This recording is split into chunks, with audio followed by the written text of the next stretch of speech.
in March 2019, Brett and I both lost our jobs and our home. So we decided to go travelling in a fifth wheel with Gabriel and Gray and the cats.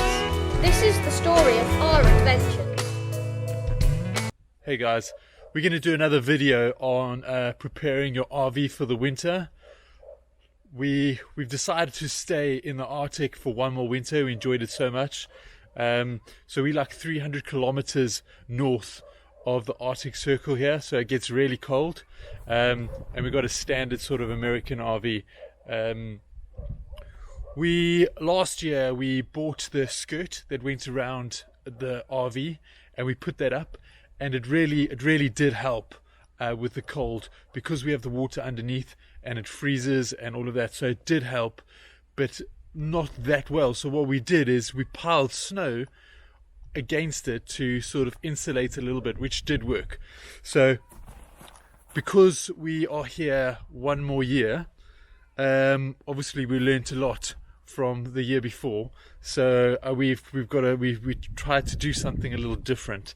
So what I did is I got a whole load of pellets, and we surrounded the entire RV with some pellets, and then what we did was we put the skirt, actually staple gunned the skirt to the pellets, so it's like a firm board which stops the snow from falling in when it sort of piles up, because it snows a lot over here.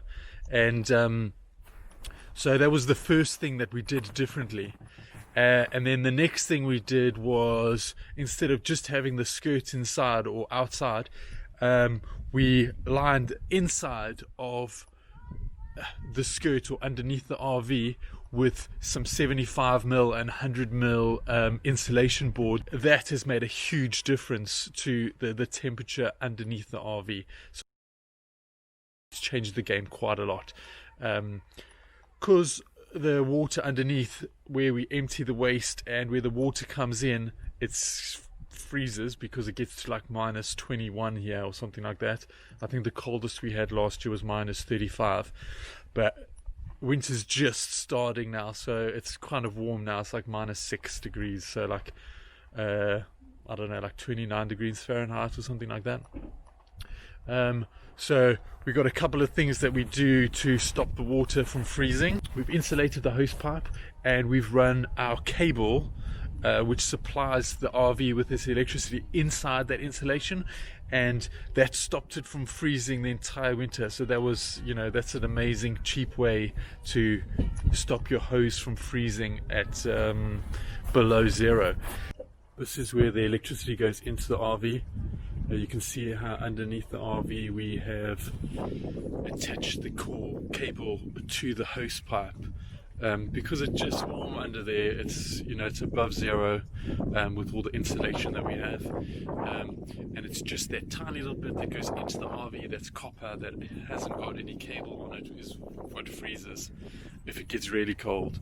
It hasn't frozen yet, but if we are away for a while, that freezes. We keep the tanks full of water during the winter in case anything freezes, and then we have the storage of the water in the RV to solve any problems water wise. So that's a good tip. So I've built a little cover around the front of the RV. It's just boards, and I've covered it with a ground sheet and a skirt as well, which keeps it a little bit warm underneath there and keeps all the snow out of the wood we have for burning, and some tools and that sort of thing, so I can actually store the snowmobile in there as well. So it's kind of handy for the winter. We're expecting some snow in about a week, and I think then it won't stop, but it's quite amazing because the lake is frozen solid and there's no snow on it, which is we haven't seen before. Normally there's like 1 meter of snow above there. The appearance is epic, and we absolutely love the Arctic here in Kilpisjarvi. You can check out some of our other videos for winter driving, that sort of thing. Just follow us and subscribe. Hope you enjoyed the video.